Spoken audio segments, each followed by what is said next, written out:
अस्सलाम वालेकुम नाज़रीन, मेहरान टीवी सां गॾु मां आहियां सरदार अली लाखो।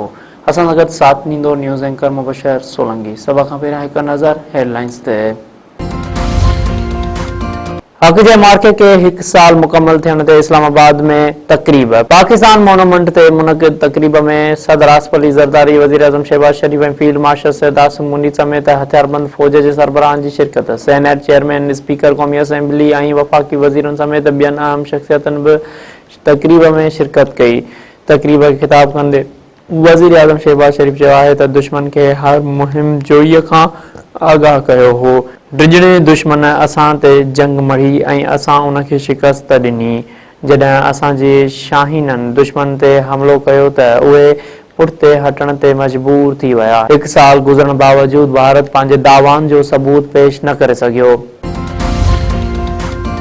फील्ड मार्शल सैयद आसिम मुनी चयो आहे त हक़ जो मार्को रुगो ॿिनि मुल्कनि में जंग न पर ॿिनि नज़रनि जे विच में फ़ैसिलाइतो मार्को हो। आईंदा अगराईअ जा असर दुश्मन लाइ तकलीफ़ ॾींदड़ हूंदा।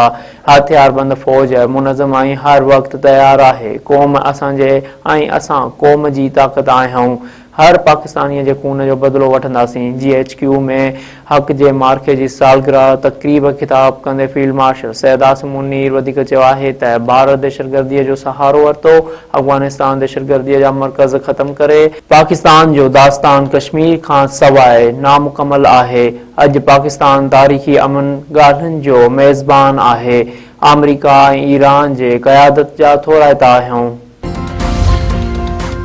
वरी वज़ीर सैयद मुराद अली शाह चयो आहे त हक़ जे मार्के में पाक फ़ौज दुश्मननि जा नापाक इरादा मिटीअ में मिलाए छॾिया। ऑपरेशन बुनियाने मरसूस पाकिस्तान जे अस्करी तारीख़ जो सुनहरी बाब आहे।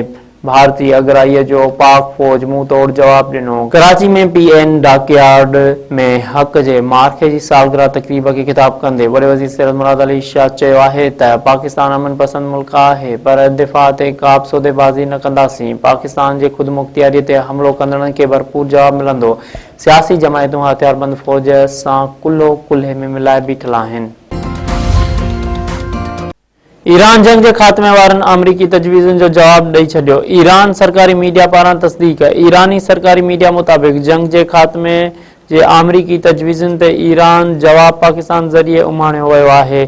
ईरानी सरकारी मीडिया जो उहो बि चवणु आहे त तजवीज़ कयल मंसूबे मुताबिक़ ॻाल्हियुनि जे हिन मरहले दौरान जंग जे ख़ात्मे ते ई ॻाल्हियूं थींदियूं।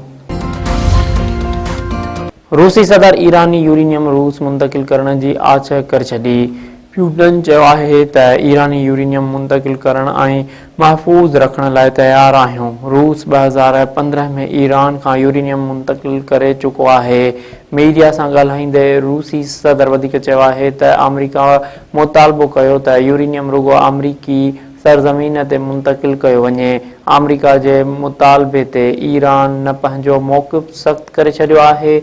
वाशिंगटन ऐं तेहरान ॿिन्ही सां राब्ते में आहियूं। उमेद आहे त उहो तकरार जल्द ख़तम थी वेंदो।